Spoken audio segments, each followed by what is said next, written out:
kids can get to Los Forget that. Right. Okay, we're going to get started. Call this meeting to order. And please note that Commissioner Anderson is not with us today. I hope everybody's here.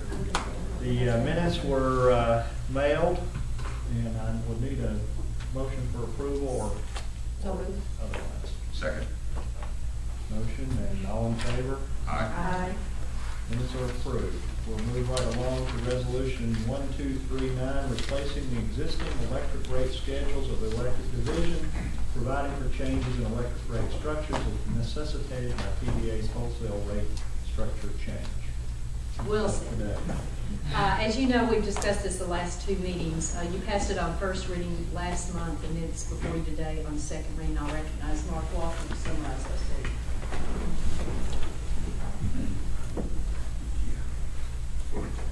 Commissioners, the proposed changes to our electric rate schedules and our purchase power adjustment are necessary due to TBA's rate change, which will be effective next month.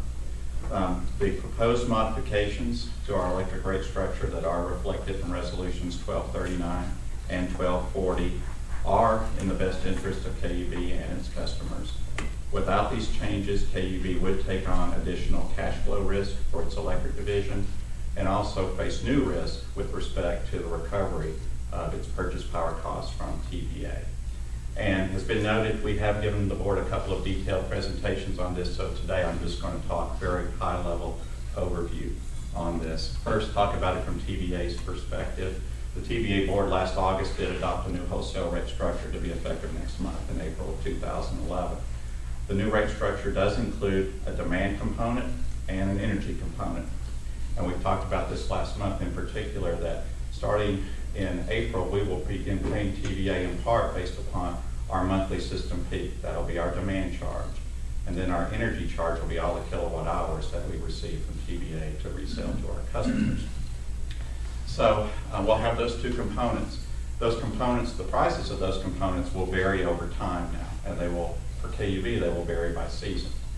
They will be higher during the peak usage periods, basically the summer, and a little bit lower during the other periods of the year. So they will have a seasonality to that. The price differentials between seasons will initially be very small. And we'll have a chart on here in just a moment to show it from a retail perspective on that. So very, very small to start out with. But over time, TBA's long-term objective, obviously, is to reduce its system peak. So eventually they're going to send price signals that have greater price differences by season and eventually by day of week and time of day, with the hope that customers will react to that and begin to shift or make changes in their patterns of power usage, more shifting some of that to off-peak hours. Why is TBA even doing this in the first place? You recall we talked last month about the TBA is anticipating a shortfall in its generation capacity to meet its summer system peaks, maybe as early as 2012. And while they'll have some additional generation resources long-term, they want to reduce those system peaks.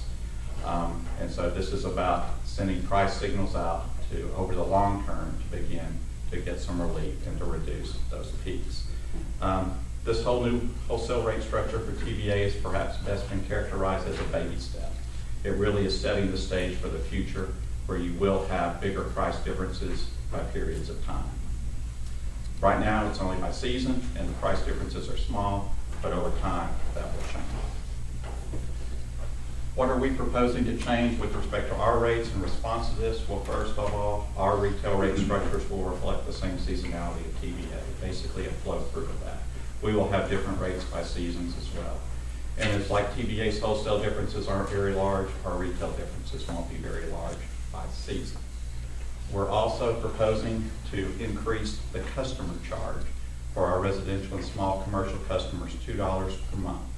In return for that, to lower the energy rate for those customer classes. Now that's not directly related to the TBA rate change, but it is something we feel is appropriate to do. We showed a couple of charts last month that compared our residential and small commercial customer charges with all TBA distributors, and you'll recall we were close to the very bottom on that. So what's happened is over time, distributors have made progress in recovering more of their margin through fixed charges. In KUB, because we haven't had many electric rate actions over the last 2 decades, we haven't been able to do that. So we're beginning to make progress in that direction. And then finally, maybe perhaps the most critical change we're making is to modify our purchase power adjustment to ensure that we have appropriate cost recovery for our TVA purchases from our customers. We talked in some detail last month about now that we're paying TVA on our system peak, that does introduce the potential for under or over recovery of our purchase power costs from our customers, because we're going to bill them based upon an average peak. And to the extent that actual is above or below the average, which is embedded in our rates, there will be an under or over recovery of cost. So we're proposing to establish a process in our purchase power adjustment that allows us to track that under or over recovery over the course of the fiscal year. At the end of the year, have that balance audited by an external auditor, and then flow that balance back through to our customers through an adjustment in the rates the following year. All of that just happens behind the scenes through the workings of the purchase power adjustment mechanism. But it is something that's necessary and helps ensure that we'll have perfect cost recovery over the long term. And then finally, all the changes that we've talked about, they will not result in any additional electric margin to KUB. And real quickly, Commissioners, just to show you, this is a sampling of the proposed rates that are set forth in Resolution 1239. That's a very thick resolution. We have lots and lots of electric rate schedules. But for our residential and small commercial, those are just 2 rate schedules, but they represent probably over 90% of our customers. So just to show you again that you can see, that there's not a lot of difference between the months on the energy rate. Same for the small commercial, and that would be true for any class of customers. You can also see that we are proposing a $2 increase in each of those classes customer charges. In return, the energy rate will be slightly reduced. So for the average customer, average residential, average small commercial customer, no impact on their monthly bill. And then finally, Resolutions 1239, 1240 today you are considering on second reading. If adopted today, the new rate structures would be applicable for customer bills beginning on May 1st. And I'd be happy to answer any questions you might have. Questions? Mark, is there anything that we haven't learned from 4 weeks ago, other distributors that have addressed this? Nothing changed. There really is no new information, Commissioner. We talked, I believe, last month about, TVA gave that option of taking the seasonal rates or going to time of use and having differences on the wholesale side. Nothing's really changed with that. Over 70% of distributors chose what we chose, the seasonal demand energy. A small portion have gone with the time of use, but that really hasn't changed since we talked last month, so there really is no new significant information. And the fuel cost adjustments that they're making, which appear to be almost monthly now. That is correct, they are monthly. Pretty frequently, they're just going to flow the same way any other changes. That is correct. Those will continue to be calculated monthly, and we will flow those through to our customers as well. And I believe what they announced a couple of days ago for April, it would be down $2 approximately. Questions? We need, these are 2 separate resolutions. We need a motion and a second for resolution 1239. Move we approve it. Second. It's the second and final reading. Any public comment on resolution 1239? If not, Mr. Coley, please call the roll. Commissioner Cannell. Aye. Commissioner Jones. Aye. Commissioner Robinson. Aye. Commissioner Simmons. Aye. Commissioner Thompson. Aye. Commissioner Williams. Resolution 1239 is passed on second reading. And resolution 1240, we would also need a motion and a second. So move. Second. Any public comment on 1240? Okay, we also need a roll call vote for 1240. Commissioner Cannell. Aye. Commissioner Jones. Aye. Commissioner Robinson. Aye. Commissioner Simmons. Aye. Commissioner Thompson. Aye. Commissioner Williams. Aye.